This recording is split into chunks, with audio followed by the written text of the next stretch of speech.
afford to buy groceries and put it in your kid's lunchbox. You could afford to raise your kids, go on sports, go on a vacation. You could do all these things. You may have to work a bit overtime, and you may have to save from time to time, but you could do it. Now, that dream is way out in the distance.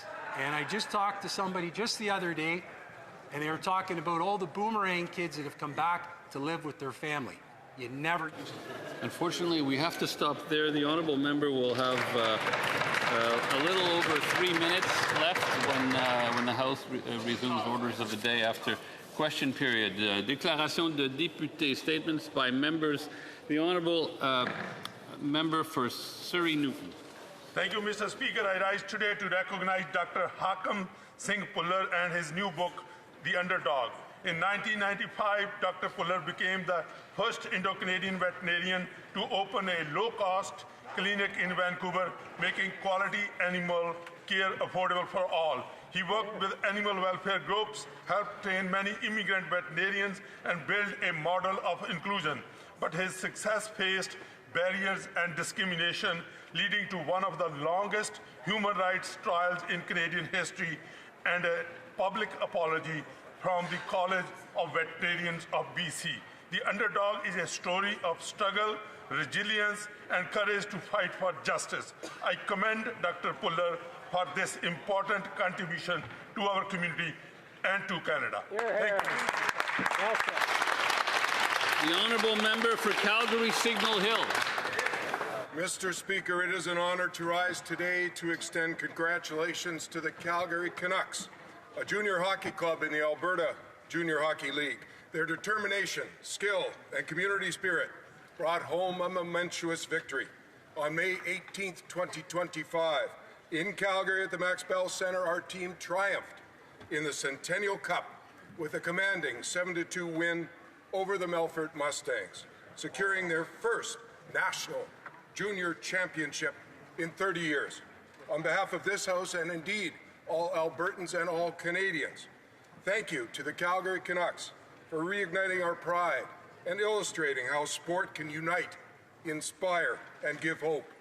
With community support, collective effort, and determination, greatness is achievable. Please join me in congratulating the 2025 Centennial Cup champion Calgary Canucks. The honourable member for Humber River Black Creek.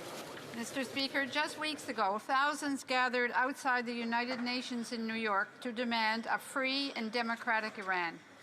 Led by the National Council of Resistance of Iran, the rally united international dignitaries and politicians, as well as supporters of the Iranian resistance in rejecting dictatorship and calling for a future rooted in liberty, justice, and democratic values.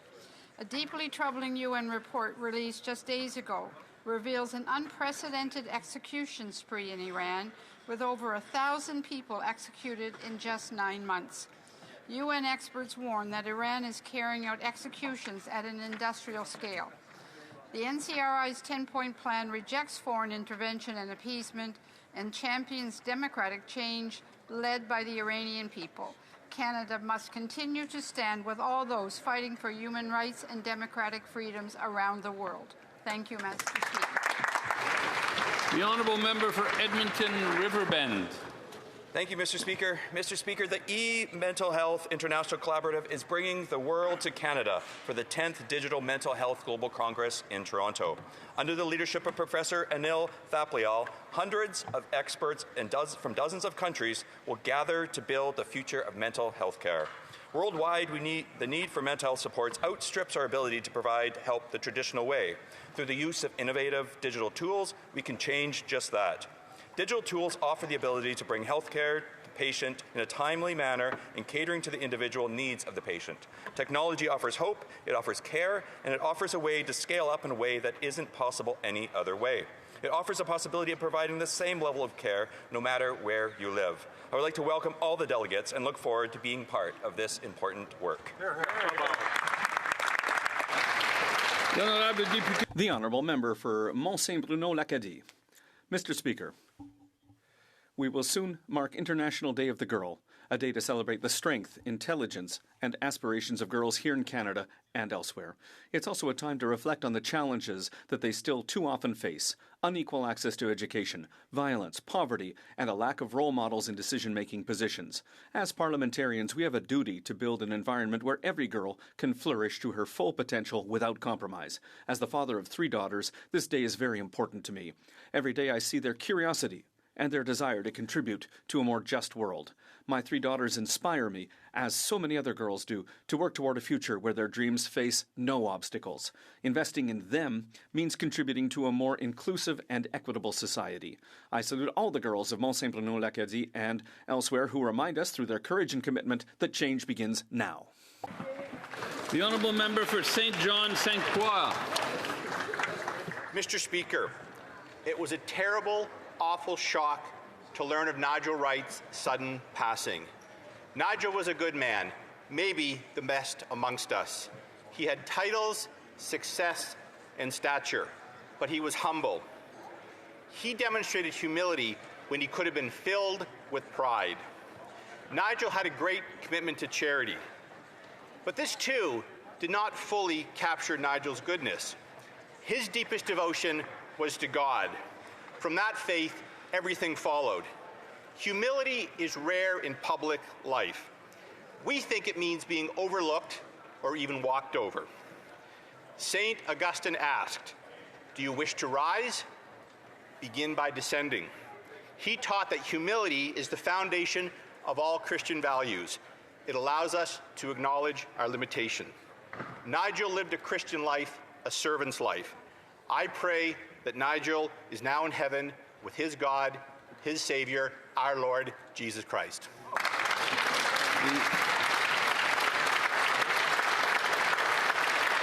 The honourable member for Canada. Mr. Speaker, today I am excited to announce the launch of Canada's first all-season medium-speed autonomous shuttle right here in Ottawa in my riding of Canada in Canada's largest technology park. Operating along a 4.5-kilometer route with 8 stops, this shuttle connects employees, students, and visitors throughout the park. It reduces emissions, improves accessibility, and supports a more connected and inclusive community. This shuttle is equipped with advanced sensors, artificial intelligence, and safety systems, allowing the shuttle to safely operate in all seasons and showcasing Canadian innovation in action. This launch today positions Ottawa as a global leader in smart mobility and moves us closer to a future of cleaner, smarter, and more sustainable transportation. Congratulations to all involved making it happen. The honourable member for Niagara South.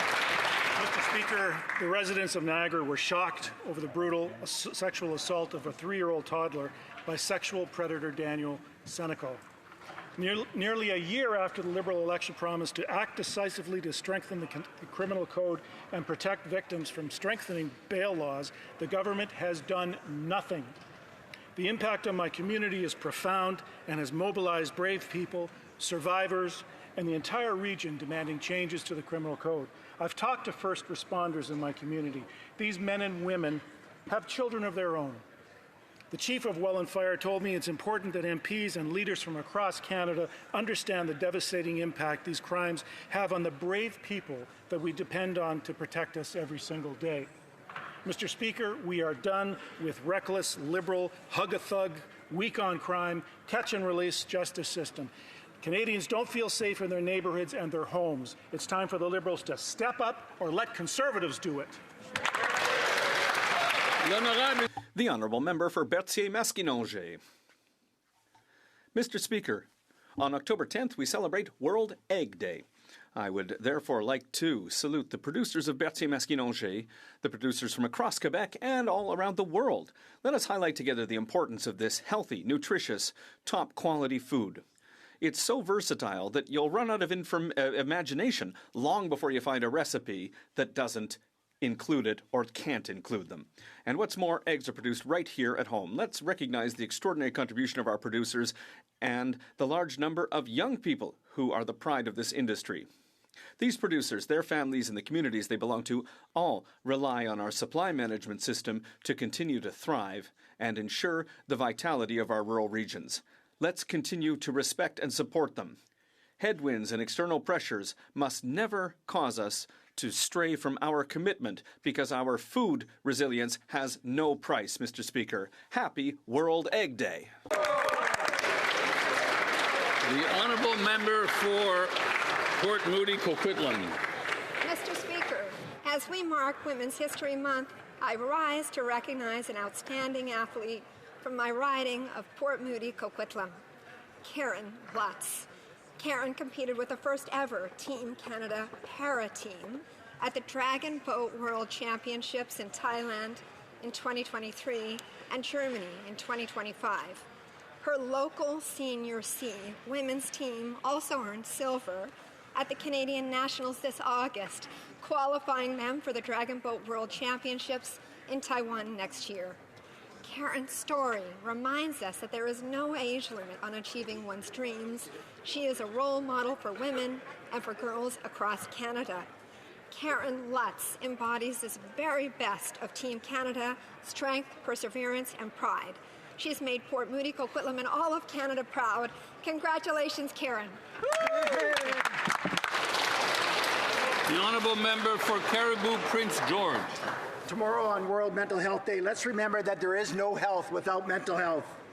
Every day, 12 Canadians die by suicide. A further 200 attempt suicide. That's 73,000 Canadians per year, Mr. Speaker, and thousands more struggle in silence. Earlier this week, I received a message from a wife of a first responder who died by suicide. She asked me to remind my colleagues that the brave men and women behind the badge are someone's husband, father, daughter, brother, friend, or colleague. They put their uniforms on every day to serve you and I and our families, to serve us and to keep us safe. And we're failing them, Mr. Speaker. Whether it's our brave police officers, paramedics, firefighters, nurses, correctional officers, or even the PPS officers right here in Parliament, they're all someone's loved one, and they matter. To anyone who is struggling, you are not alone, and if you or your loved one is in crisis, help is available 24/7. Call or text 988, and remember, it's okay not to be okay. Our world has been a place for you in it. The honourable member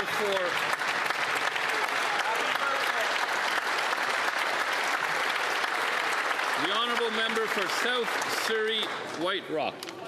Mr. Speaker, tomorrow egg farmers across Canada celebrate World Egg Day, recognizing the critical role eggs play for Canadian families and also the contributions of egg farmers to Canada's resilient domestic food system.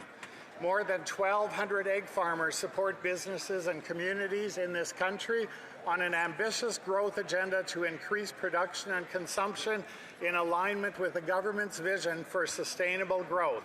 I know this as I grew up on an egg farm, collecting roughly 3,000 eggs daily as a child. Egg farmers are proud partners in regional economies and food security. Egg farmers sustain thousands of local jobs, strengthen rural economies, and provide Canadians with a reliable, high-quality source of protein. I thank all parliamentarians for their support of our Canadian egg farmers. Ask them to join me in wishing our farmers a happy World Egg Day. The honourable member for Moose Jaw, Lake Centre, Lanigan. Mr. Speaker, I've witnessed the applause of the Liberals as they stood in the House cheering the loss of Canadian jobs. They cheer as Saskatchewan farmers have to deal with tariffs alone and pat themselves on the back, making farmers pay longer loans. They cheer of the news that car manufacturing is shutting down in Canada and head south of the border. They cheer as they try to borrow their way out of debt and burden Canadians with more taxes.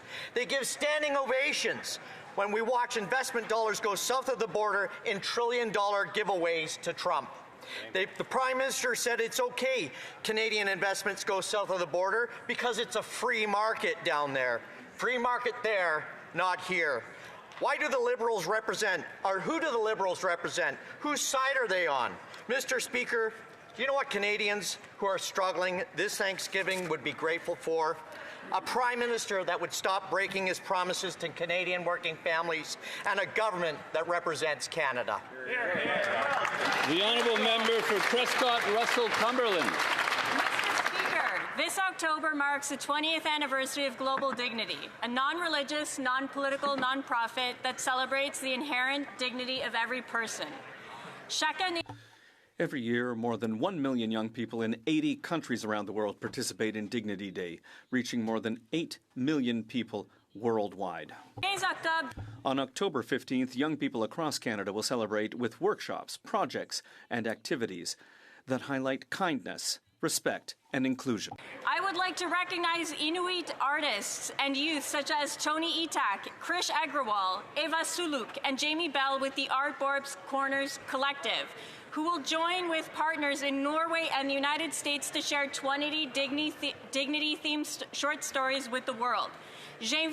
I invite all members of this House to join me in congratulating Global Dignity on 20 years of having an outstanding impact. Let's celebrate the voices of Canada's youth, who remind us that dignity is a foundation of a just and compassionate society.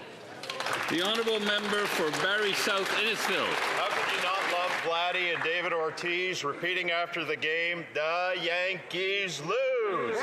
Actually keeping their elbows up against the Yankees, the Toronto Blue Jays have punched their ticket to the American League Championship with a 5-2 victory last night. Credit to Ross Atkins, Mark Shapiro, manager John Snyder, and his staff for building a culture where players play for each other and not for themselves. And along the way, they've allowed an entire nation to be part of this season. This, Mr. Speaker, is how championships are built.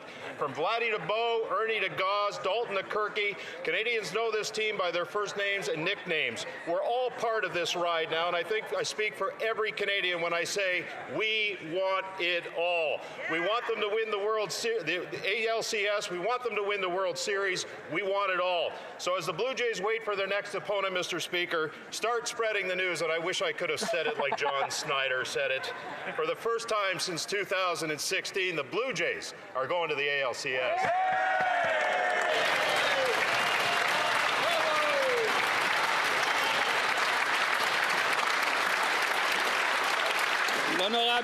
The honourable member for Brome-Missisquoi. Mr. Speaker, today I would like to pay tribute to my father, André, who is 93 years old and visiting Ottawa. Through his integrity, his wisdom, and humanity, he remains for me a constant source of inspiration. Through him, I would like to salute all the women and men who built the country that we have the great fortune to live in today. Our seniors are the living memory of our nation. They remind us that solidarity between generations is at the heart of our identity. Honoring our seniors means recognizing their contribution and continuing their work by building, in our turn, a fair, welcoming, and humane country. Thank you, Dad, for your example and for everything that your generation has done.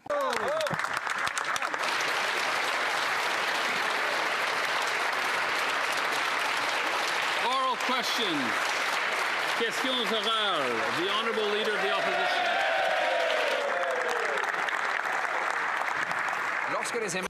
When the U.S. increases its tariffs on our cars and softwood lumber, the PM made a big promise.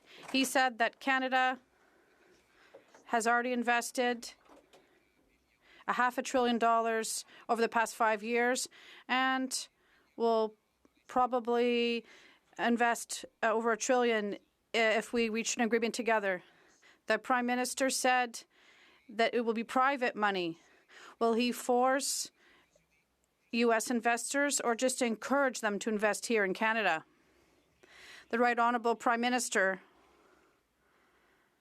Mr. Speaker, today is a momentous day, and I'm sure all parliamentarians would join me in recognizing the historic progress that has been made in the Middle East under President Trump's 20-point peace plan. And I would like, on behalf of members, I would like to commend the leaders of Egypt, Qatar, Turkey, the architects of the plan, Mr. Kushner and Witkoff, and underscore, as I did to the President and to Mr. Kushner, Canada's full support in ensuring that all parties implement all phases of this plan. The Honourable Leader of the Opposition. We all congratulate President Trump for his peace deal in the Middle East, of course, but I asked a question in French with respect to Canadian jobs, Mr. Speaker, and the Prime Minister needs to offer some respect to Quebec and Francophones that are losing their jobs, and that he needs to answer the question. The question is, he has promised, in terms of the U.S. deal, it'll involve trillions of investment, which threatens the jobs of Canadians. Did he obtain this money from the U.S. in exchange? The Right Honourable Prime Minister. Mr. Speaker, the current situation is that Canada has the best trade deal with the U.S. worldwide, first. Second, we can improve this agreement, and that is why Minister LeBlanc is currently there in Washington trying to negotiate with the U.S. And against this backdrop, there will be more investment here in Canada. The Honourable Leader of the Opposition.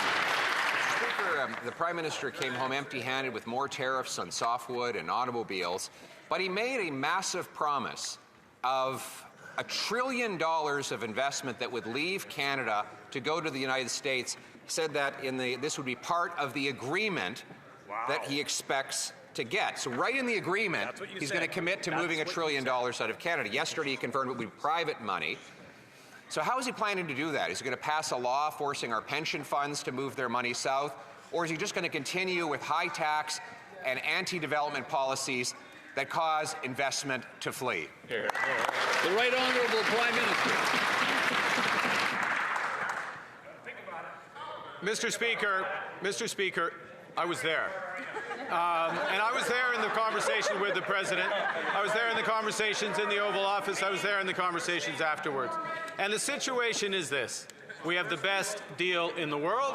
We're in the process of making it better for the workers in the steel sector, for the workers in the aluminum sector, for our energy workers, for our auto workers, for our workers in forest products, for our workers across this great land, because we believe in Canada. We will not rest till we have the best deal. Hear, hear.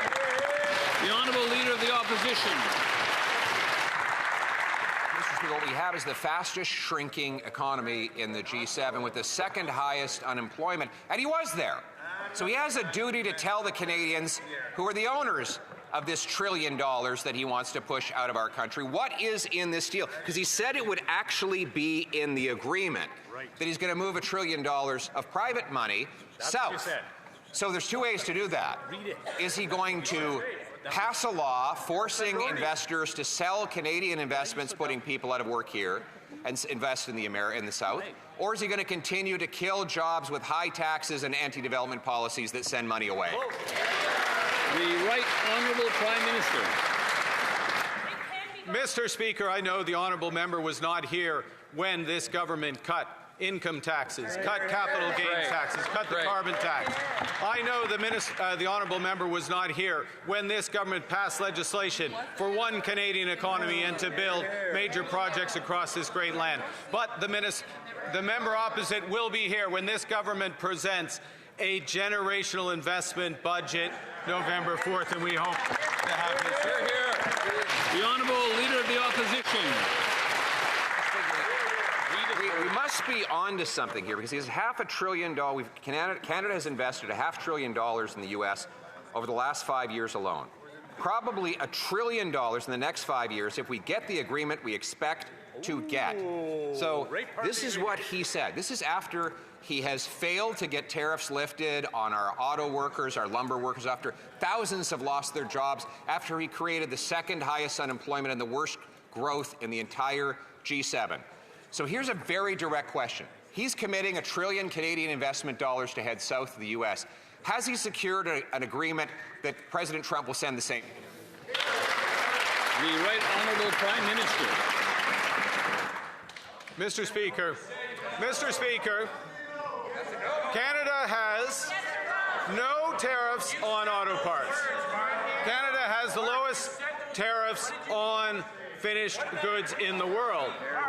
We are working towards an agreement that will increase investment in Canada, that will increase investment in the United States, but we will only accept the best agreement for Canada, and the private sector, remember that, will make those decisions. The Honourable Leader of the Opposition. Well, he says he's going to put it right in the agreement, so presumably he's going to enforce it somehow.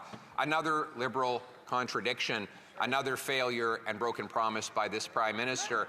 Let's go to energy. Just days ago, the Prime Minister voted in favor of an energy cap that would make it impossible to fill another pipeline. Then he woke up and discovered that President Trump has, for the last 8 years, supported the Keystone XL pipeline. Now, we know that as long as he blocks production in Alberta, we won't be able to fill that pipeline with oil. So what is he going to fill it with? Maple syrup? The Right Honourable Prime Minister. Mr. Speaker, I voted, as did others, a majority in the House, voted against a motion to get rid of something that does not actually exist. That's right. Okay, the first thing, does not actually exist. Secondly, we are working with the private sector. We are working with the province of Alberta. We are working with the Americans to unlock great Canadian energy to build this economy strong. The Honourable Member for Belleuil-Chambly. Mr. Speaker, we are moving forward, and a month ago, I think my colleague, the Leader of the Opposition, should be ready to talk about the independence of Quebec. But in the meantime, heavy trucks are the object of a 25% tariff as of November 1st. Lumber has different types of tariffs, up to 45%. Aluminum and steel, up to 50%. Automotive, 27.5% in tariffs. I would like to know from the Prime Minister, when will he explain to all companies in these sectors and their workers and their subcontractors? Inaudible. The Right Honourable Prime Minister. Mr. Speaker, it was hard to hear the last part of that question. So the facts of the current situation. We have the best deal in the world with the U.S., first. Second, our tariffs, the tariffs on steel, aluminum, we are negotiating right now to bring them down. Third, the tariffs on trucks and automotive are the lowest in the world. The Honourable Member for Belleuil-Chambly. I will hold the Prime Minister to his word. During the election campaign, right after it, he said there'd be no more tariffs. Well, these tariffs shouldn't even exist as reprisals between friendly countries. But he said there'd be no more. And then the week after, he said there'd be a free trade agreement. He himself changed ideas, and he says he wants to negotiate a pipeline to the U.S. How does this diversify our economy, Mr. Speaker? The Right Honourable Prime Minister. Mr. Speaker, in terms of the diversification of the Canadian economy, with our reliable partners and partners such as Asia, Indonesia, we have just signed a comprehensive deal. We are also in negotiations with the European Union, with the all the Asian countries. And there will be more deals with countries in South America. The Honourable Member for Belleuil-Chambly. It's much later than the timeline the Prime Minister promised when he was campaigning, but we can understand that. Well, now he says there are currently negotiations underway to reduce tariffs. For 6 months now, tariffs have been going up. The U.S. keeps adding tariffs. So this isn't a great success right now. In the meantime, can he at least use the programs that he has announced for aluminum and softwood? Because not even 1 cent has been sent. The Right Honourable Prime Minister. Mr. Speaker, the member opposite will have the opportunity to support programs for the steel, aluminum sectors and all the sectors in Quebec and Canada with the current budget that will be tabled on November 4th. The honourable member for Leeds, Grenville, Thousand Islands. Since the Prime Minister took office, nearly $54 billion investment dollars has fled our country. Yet the Prime Minister said that Canada will send the U.S., quote, $1 trillion in the next 5 years if we get the agreement that we expect to get, end quote, that he expects to get. Well, it's Thanksgiving, and I'll tell you what Canadians expect. They expect a Prime Minister who will stand up for investment in this country, who will stand up for Canadian jobs. So when will this Prime Minister do that and finally stand up to the Americans, stand up to Donald Trump, stand up for Canadian workers? The Honourable Minister of Foreign Affairs. Mr. Speaker, I'd like to inform my honourable colleague and the members of this House that we have provided billions of dollars of support for this economy, including $5 billion in a strategic response fund, Mr. Speaker. And we're doing this while supporting our workers, supporting sectors, including auto, and maintaining Canada's AAA credit rating and the lowest net debt to GDP ratio in the G7. Mr. Speaker, we will get the best deal for Canada, and we will take the time that we need to in order to get this done. Thank you. The honourable member for Leeds, Grenville, Thousand Islands. Well, Mr. Speaker, I'd like to inform the minister that Canada has the fastest shrinking economy in the G7. I'd like to inform the minister that with this Prime Minister, it's been all about concessions.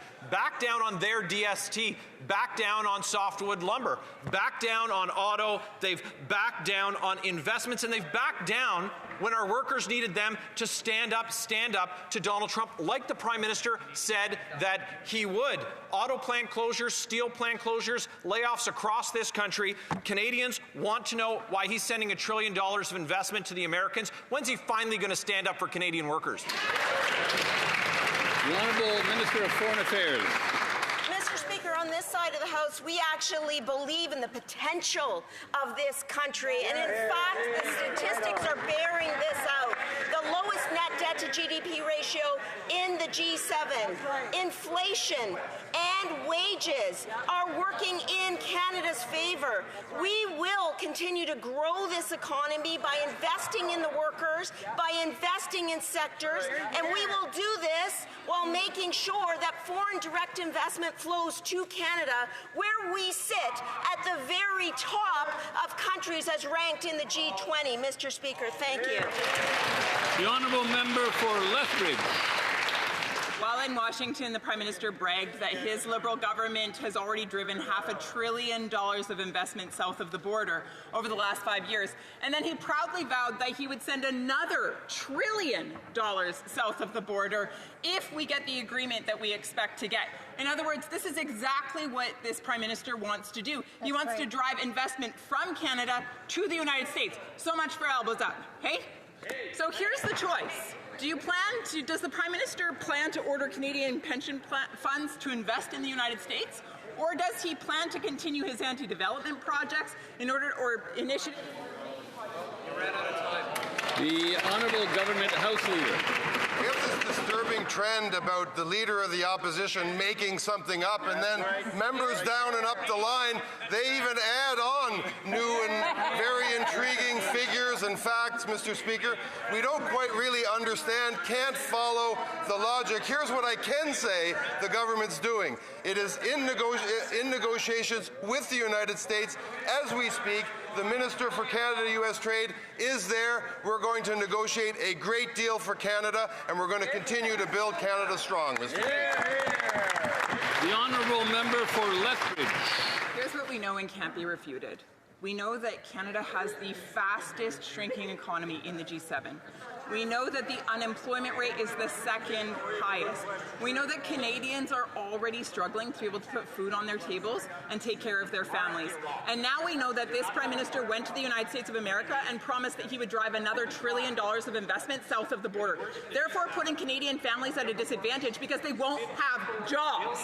What will this Prime Minister do to put his elbows up and stand up for them? The Leader. Once again, Mr. Speaker, taking the Opposition Research Bureau stuff and just repeating it does not make it true. What we do know, and Statistics Canada would confirm this, is that Canada's economy is in fact growing. And what does growth mean? It means we're adding value to our economy, adding opportunities for workers. Of course we're concerned about job losses. Of course we will continue to defend Canadian workers right across this land. But one thing's for sure, we'll take our statistics from this side of the House, Mr. Speaker. The honourable member for Swift Current Grasslands Kindersley. Well, Mr. Speaker, there's an old proverb that says that the road to hell is paved with good intentions. Canadian workers are getting sick and tired of this Prime Minister's good intentions. The best predictor of the future is the past. So let's take a look at the Prime Minister's record. His last act as the chair of Brookfield was to move their company headquarters out of Canada into the United States, into the welcoming arms of President Trump. So I guess it's pretty clear. The Prime Minister will continue to sell out Canadian workers to the U.S. Isn't that right? The Honourable Parliamentary Secretary to the Minister of Industry. Mr. Speaker, I'll repeat what we announced in this House. 85% of Canadian exports go to the U.S. without any taxes or tariffs, Mr. Speaker. What's more? Moreover, please listen. Mr. Speaker, the Canadian economy is open. Capital moves on both sides of the border, and we're going to do everything we can to continue to attract capital to Canada to invest and grow faster. The honourable member for Charlesbourg-Saint-Charles. Mr. Speaker, the Prime Minister promised U.S. President $1 trillion investment in the next 5 years if they get the agreement we deserve. And how come the Prime Minister recommended the move of his company, Brookfield, to the headquarters to the U.S.? And now they're investing in the U.S. How come the Prime Minister is recommending investment in the U.S. instead of in Canada? The Honourable Parliamentary Secretary to the Minister of Industry. I have to confess, Mr. Speaker, that I'm surprised to see that our members opposite do not understand this notion of capital flows. The entire Canadian economy is an open one. Capitals come in, they go out. It is a great transition to invest abroad and also to accept foreign investment. That's what we're going to do, and that's how we're going to grow the Canadian economy. The Honourable Member for Charlesbourg-Saint-Charles. The contract, Mr. Speaker, we understand that he recommended moving the headquarters of Brookfield to the U.S., and now the largest company has announced that it would move its headquarters to the U.S., a trucking company of 25,000 employees. Right now, it's not surprising to see the Canadian economy is contracting the fastest in the G7. We should be employing Canadians and not Americans. Does not the PM not agree? Mr. Speaker, that's exactly the question on April 28th. Canadians answered in great numbers, yes. It's just this Prime Minister who's going to be in charge of governing Canada and to continue to spur economic growth that is both quick and diversified. The Honourable Member for Rivière-du-Nord. Mr. Speaker, yesterday the Minister accused us of misrepresenting his words. He is always the one who talks about the Russian invasion of Ukraine when he justifies his opposition to the notwithstanding clause. He's the one who sent a brief to the Supreme Court in which he used slavery and summary executions as arguments.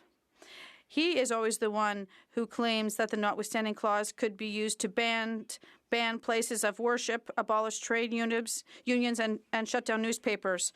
Frankly, who is distorting reality, the minister or those who defend the notwithstanding clause? The Honourable Minister of Justice. Mr. Speaker, I'd like to thank my colleague for his question. It's clear. It is essential for the federal government to defend our charter, to defend our human rights and protect our Constitution. If this case is before, the Supreme Court, it is responsible for us to defend the Charter and our Constitution. Mr. Speaker, there are no circumstances when the the federal government won't intervene, and it's important for today and tomorrow to protect the rights of Canadians. The Honourable Member for Rivière-du-Nord. Mr. Speaker, in an open letter from the 5 premiers, the signatories point out that the notwithstanding clause made it possible to repatriate the Constitution. But the Liberals want to rewrite history and fully subject to Quebec and the provinces to the federal charter. In short, the Liberals want to erase the constitutional compromise of 1982.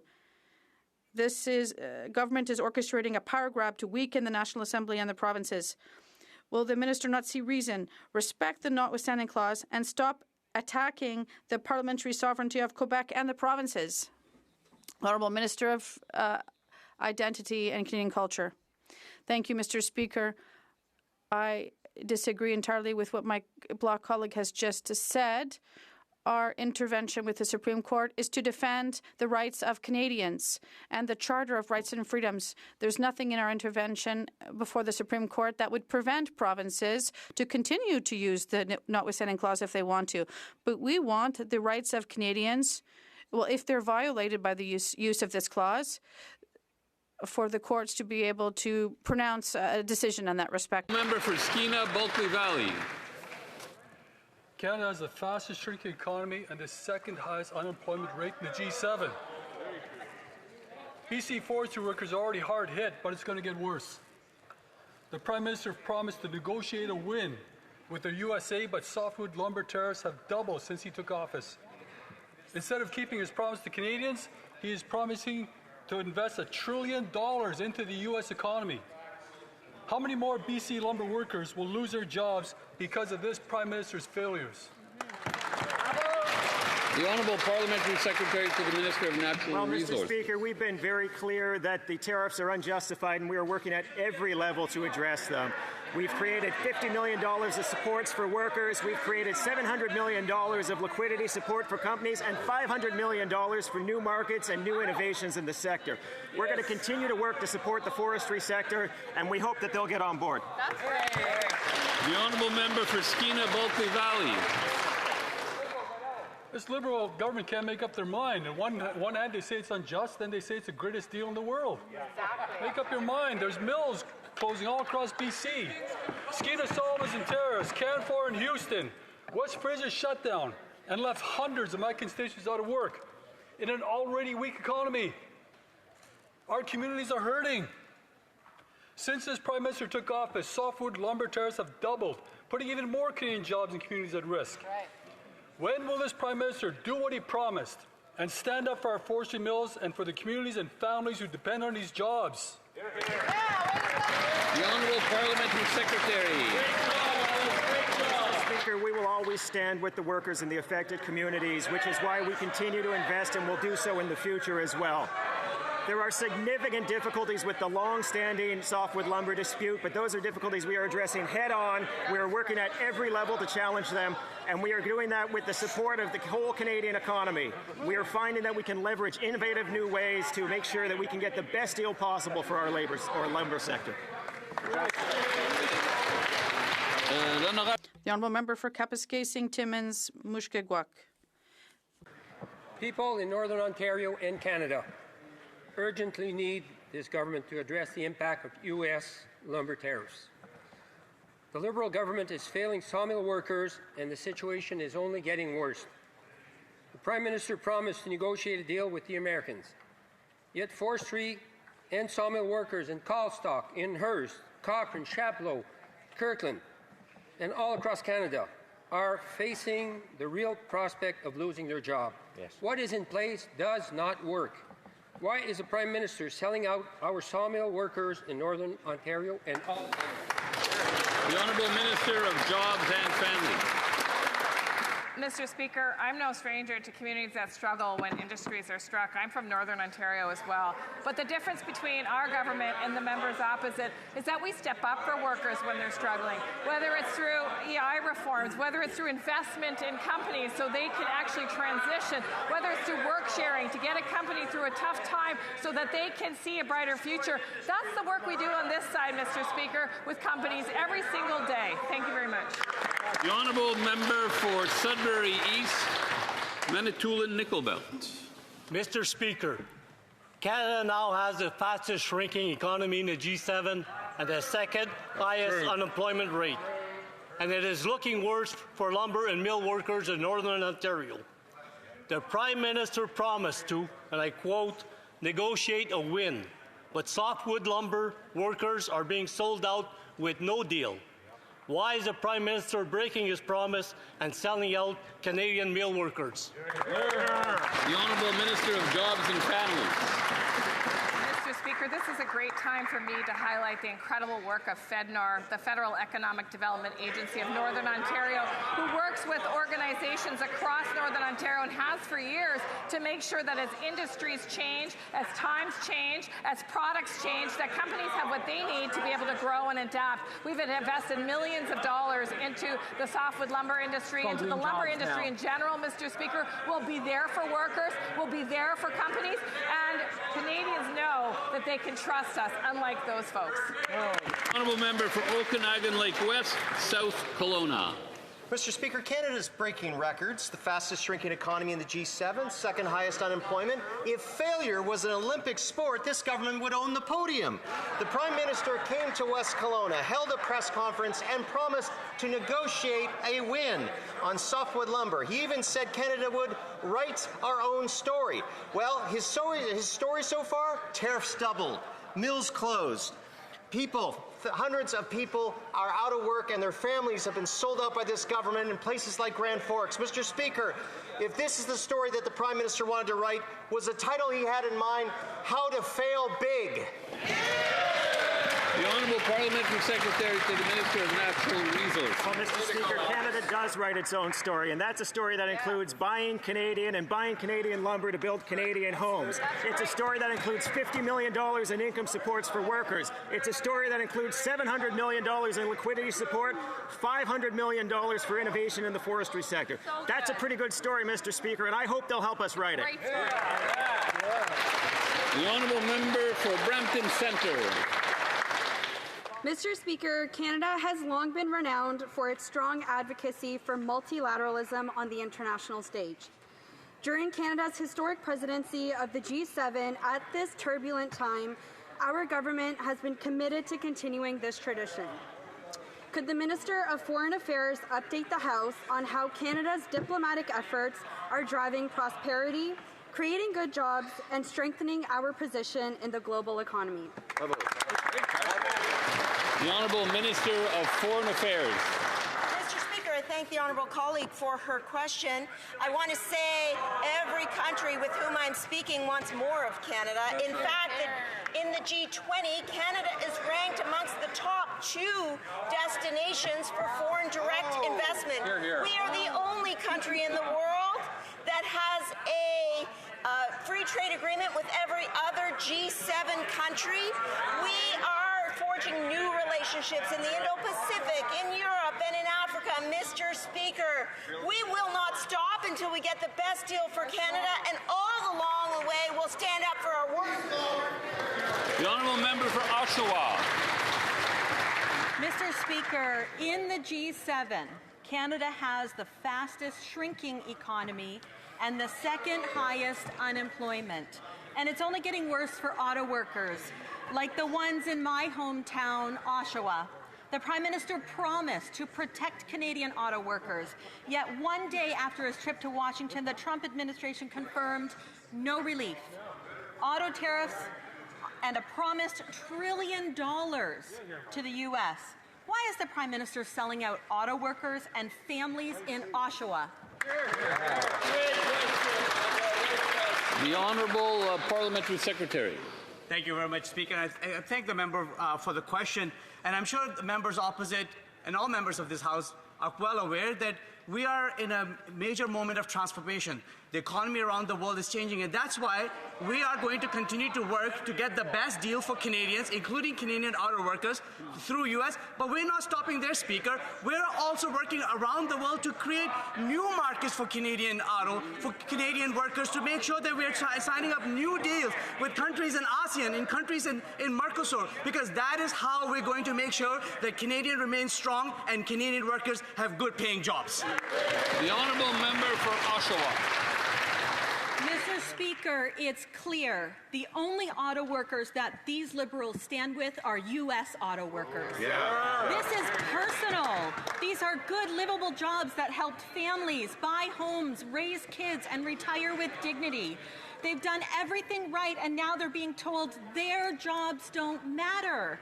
These losses are the direct result of the Prime Minister's failure to stand up for Canada's auto workers, even though he promised. How can families in Oshawa and across Canada ever trust this Prime Minister again?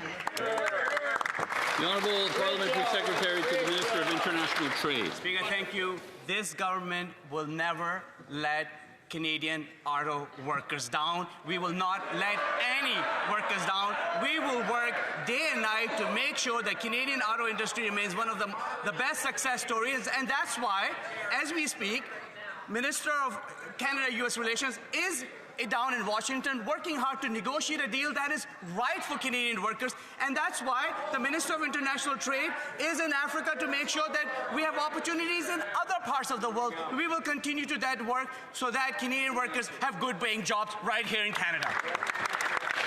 The Honourable Member for Niagara Falls, Niagara-on-the-Lake. Speaker, Canada has the fastest shrinking economy of the G7 and the second highest unemployment levels. If you listen to the U.S. Commerce Secretary, it's only going to get worse for auto workers, including those at the local GM plant in St. Catharines. In May, GM announced its largest investment ever in an engine plant just across the border from us in Tonawanda, New York. Meanwhile, it was crickets in St. Catharines. That's right. Why is this Liberal Prime Minister so hell-bent on selling out our hard-working Canadian auto workers?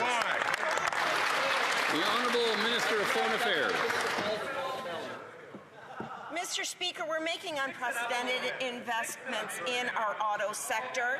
The $5 billion Strategic Response Fund, for example, and all the while we are making sure that workers are supported. Companies like Nexstar Battery have committed to hire 2,500 workers and have just hired their 1,000th worker, Mr. Speaker. As an MP with Ford Motor Company in my backyard, let me tell you, we are here for the workers, we are here for the auto sector, and we will get the best deal for our country.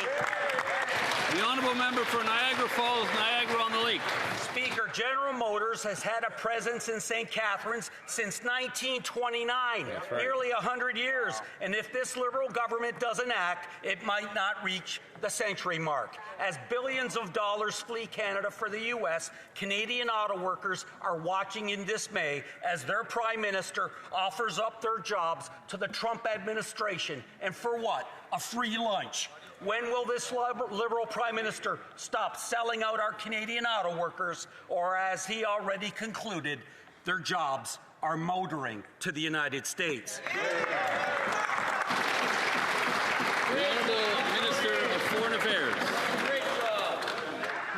Mr. Speaker, while we are on the topic of Canadian workers, first of all, let me thank Canadian workers, and in particular unionized workers, for contributing to the growth of our economy every single day. Our government ensured that the workers who are unionized are going to have 20 extra weeks of EI. That's expected to help thousands of workers.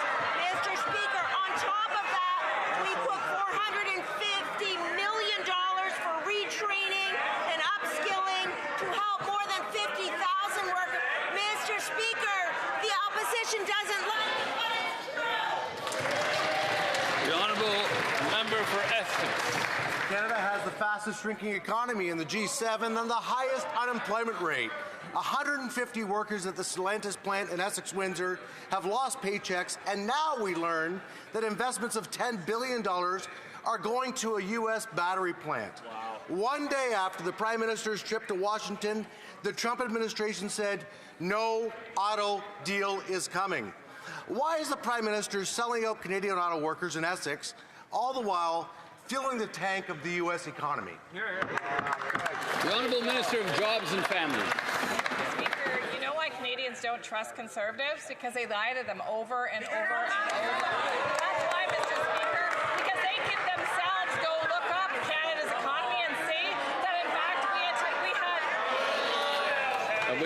the honourable member like to maybe rewind just a little bit before that problematic word? Sure.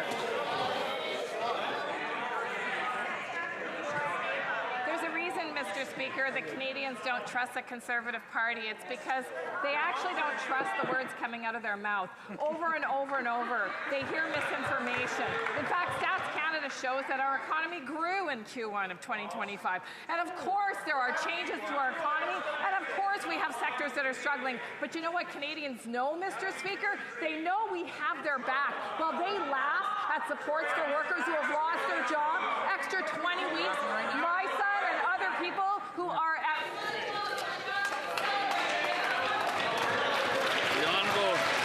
The honourable member for Windsor West. Mr. Speaker, Canada has the fastest shrinking economy in the G7 and the second highest unemployment, contrary to what these guys believe. It's only getting worse for weak people in Windsor. The Prime Minister is breaking his promise that it protect Canadian jobs. A day after his trip to the U.S., we just got told there's no deal coming. Jobs in Canada at risk, and the Prime Minister is pledging $1 trillion to grow the U.S. economy, which is a slap in the face to our workers. He moved his own company, Brookfield, to the U.S., and now he's doing the same for Canadian jobs. Why is this Canadian Prime Minister helping the U.S. grow their... The Honourable Government House Leader. Canada's economy is in fact growing, Mr. Speaker. The Honourable Member for Newcastle-Willenbury. Honda Canada and Alliston are outraged. This Prime Minister sold them out again. He folded like a cheap suit in front of Donald Trump. Canada already has the fastest shrinking economy in the G7 and the second highest unemployment rate. Now the Liberals have failed to secure a deal with the Americans. They're stripping the auto industry for parts and shipping those jobs straight to the U.S. Enough broken promises. Why are Canadian auto workers paying the price for this Prime Minister's failures? The Honourable Government House Leader. Speaker, Canada has produced automobiles as part of an integrated North American industry for well over a century, and it will continue to produce automobiles for a century and more into the future. And that member knows well that we are standing up every day for union jobs in automaker plants right across this country and in Southern Ontario. We are standing up for the auto parts manufacturers. We're standing up for the entire supply chain. We have the support of the automakers in that position, and we will always, always stand with the auto industry in this country. The Honourable Member for Calgary-Nose Hill.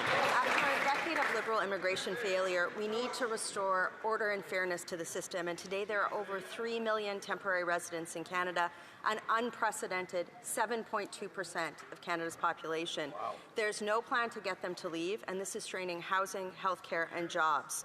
Now some temporary residents are exploiting Canada's outdated automatic citizenship rules to try and overstay their visas. Will the minister align with most other countries in the world and require at least one parent to be a citizen or permanent resident to qualify for automatic citizenship? The Honourable Minister of Immigration, Refugees and Citizenship. Merci beaucoup, Monsieur le Président. Thank you, Mr. Speaker. Canada's legislation is clear. Since the end of World War II, if you were born in Canada, you are a Canadian citizen. This government will continue to support a fair and constitutional citizenship framework. The problem is, for the first time in Canadian history, we have over 3 million temporary residents in the country, and the Liberals are still issuing record level of more temporary resident permits. So now you combine that with the Liberals' broken humanitarian claims system, a protracted appeal system, and their reluctance to deport. What's happening is that most temporary residents effectively stay here indefinitely. Fairness must be restored. Will the minister update our outdated laws and require at least one parent to be a citizen or permanent resident to qualify for automatic citizenship? The Honourable Minister. Thank you very much, Mr. Speaker. The Honourable Member has her facts wrong. this country and this government will not create a two-tier system, and we will never penalize the children for the children in this country that are born here. Thank you. Honorable député de Longueuil. The honourable member for Longueuil-Saint-Hubert. Mr. Speaker, the courts have been clear. The first-generation limit to the transmission of citizenship by descent is unconstitutional. We must respond to this and create a fair constitutional citizenship framework. Can the Minister of Immigration, Refugees and Citizenship tell us how Bill C-3 offers a recourse to those who have been deprived of their citizenship, and how it offers fair access to citizenship for future generations? Thank you. The Honourable Minister.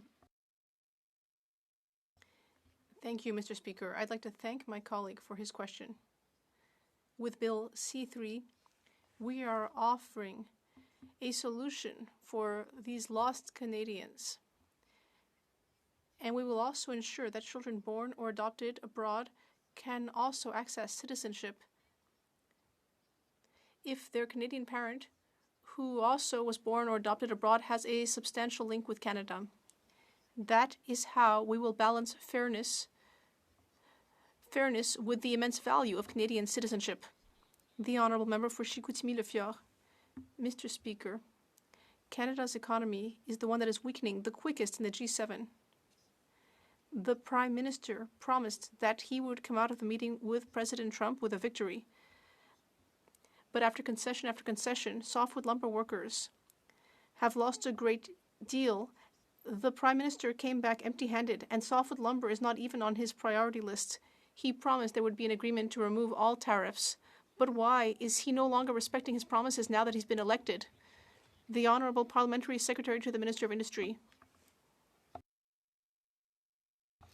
Mr. Speaker, softwood lumber is indeed an industry that's experiencing a difficult period, and it's not the first time. This industry has often been the target of our American neighbors, and that's why we need to negotiate a comprehensive agreement that will help all Canadians. And as the Prime Minister said, we will not sign just any old agreement. We will sign an agreement that helps all Canadian sectors, including softwood lumber. The Honourable Member for Chicoutimi-Le-Fjord. Mr. Speaker, softwood lumber tariffs have doubled since this Prime Minister came to power. The Canada Forestry Services Association stated that with more than 200,000 direct jobs at stake, our sector is acting the Prime Minister to show the same sense of urgency about softwood lumber as he does about steel and aluminum. Why is the Prime Minister letting down these 200,000 workers and their families? The Honourable Parliamentary Secretary. Mr. Speaker, we are very familiar with the softwood lumber sector. I personally am very familiar with this sector, and we know that this type of situation with our American neighbors has happened over and over. We will be able to negotiate an agreement with them, and that is why we're not going to sign any old agreement. Instead, we will ensure that the agreement we sign will benefit all Canadians and all sectors. For Cambridge. Mr. Speaker, Canada already has the fastest shrinking economy in the G7 and the second highest unemployment. It's only going to get worse in Cambridge auto workers who work at Toyota with jobs and investments fleeing south. Just after the Prime Minister's trip to Washington, the Trump administration says there will be no deal on autos, putting thousands of workers and their families at risk. To add insult to injury, the Prime Minister promised to send $1 trillion to the U.S., spending money on American jobs while Canadians get pink slips. Why is the Prime Minister so quick to invest in America's future while selling out the livelihood of Canadian auto workers? The Honourable Government House Leader. Well, Mr. Speaker, of course Canada's economy is in fact growing, and that is a statistical and objective fact. I very much empathize, not particularly with this honourable member who is reading the points that they sent in from the back room, but I do empathize with the people of Cambridge and the anxiety that is felt throughout the auto sector. It is not obvious that the President of the United States has put on the table tariffs that completely alter that sector and don't necessarily always respect the very good and very hard work that they do. We will defend those people. The honourable member for Bay of Quinte. Mr. Speaker, yesterday our government introduced Bill C-12 to secure and protect the integrity of Canada's immigration system, reinforce our border, and curb the transnational flow of fentanyl. Can the Minister of Public Safety inform the House why we need to move swiftly to pass Bill C-12? The Honourable Minister of Public Safety. Mr. Speaker, I want to thank the member from Bay of Quinte for this very important question and his very hard work. The Strengthening Canada's Immigration System and Borders Act will strengthen our border and keep Canadians safe. It will ensure guns and fentanyl are off our streets, Mr. Speaker, and it will assist law enforcement with the required tools to do their job properly. I want to take this moment, Mr. Speaker, if you will allow me, to thank the frontline RCMP, CBSA, CSC, as well as CSIS staff who work on the front lines each and every day, and I want to wish them a happy Thanksgiving. The Honourable Member for Lévis-Lobinière. Mr. Speaker, this morning we learned that French only makes up 17% of the Prime Minister's speeches. When I had the honour of being part of the previous Conservative government, all speeches began in French, and today the leader of the official opposition gives French pride of place in his speeches. Mr. Speaker, we're not in England. This is Canada. Does the Prime Minister realize that French is also the language of business, both in Canada and throughout the world? The Honourable Minister of Identity and Canadian Culture. Mr. Speaker, I have some news from my colleague across the way. We are the government that has done the most to help official languages in Canada. We modernized the Official Languages Act, and we offered $4 billion in investment, that's historic, for official languages throughout the country. For the first time in the history of the country, we reached our targets of Francophone immigration outside Quebec. We're going to ensure that those targets then reach 12%. That's historic. That's what I would like to tell my colleague. The honourable member for Winnipeg Centre. Mr. Speaker, I often hear parties in the House say they support workers. In fact, I've heard a lot about workers today. Yet when I tabled my bill to protect the right to strike and collective bargaining, crickets from the Liberals and Conservatives. So words are one thing, action is another. If the Liberal government really respects workers, will they protect their rights by supporting my bill to remove Section 107 from Canada's Labour Code? Yes or no? Honourable Minister of Jobs and Families. Mr. Speaker, we have significantly strengthened the rights of organized labour in this country, starting in 2015 when the Liberal government repealed union-busting legislation that was presented and passed by those Conservatives. Another untrustworthy move, Mr. Speaker, strengthening the Canadian Labour Code, making scab labour illegal, and investing in union-based training. Mr. Speaker, we'll continue to work with labour organizations and businesses to make sure that the relationship remains balanced and productive. The honourable member for Vancouver Kingsway. Mr. Speaker, we all know that Donald Trump is erratic and very difficult to deal with. However, the Prime Minister's growing list of concessions and appeasement is clearly not working. The latest sees him offering up the Keystone Pipeline to the Americans and getting nothing in return. This is an uneconomic, environmentally damaging project that directly contradicts his pledge to reduce integration with the U.S. economy. What happened to the Prime Minister who promised Canadians a strong approach to Trump's aggression? The Honourable Minister of Foreign Affairs.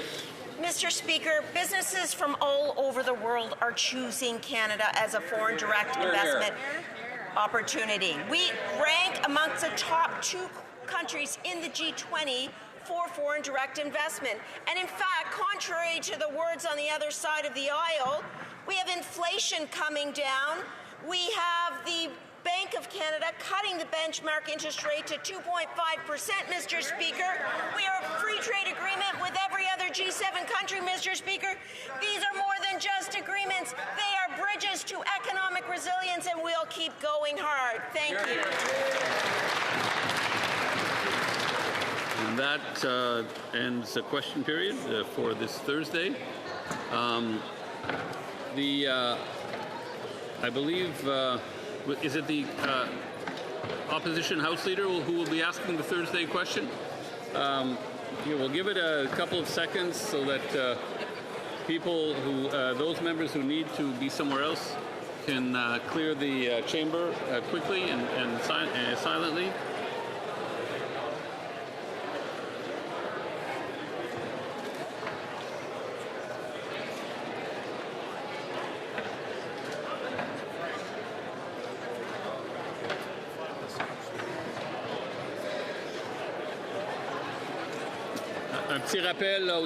A quick reminder, if members could please leave the room promptly, if they do desire to leave it. The Honourable Opposition House Leader has a question for his counterpart. Mr. Speaker, and it being Thursday, it is time for the Thursday question. And I'd like to use this opportunity to ask a few very specific questions. First and foremost, we see that the embattled Public Safety Minister has had to come cap in hand back to the House of Commons and restart his efforts with Bill C-2. This was literally the first piece of legislation that this government introduced, and they've had to do a complete do-over because they got it so wrong, infringing on Canadians' individual rights and liberties, completely violating charter principles of the right to privacy and due process. Now that they've tabled this do-over mulligan piece of legislation, I'd like to ask the government when they might be calling that piece of legislation. I'd secondly like to ask him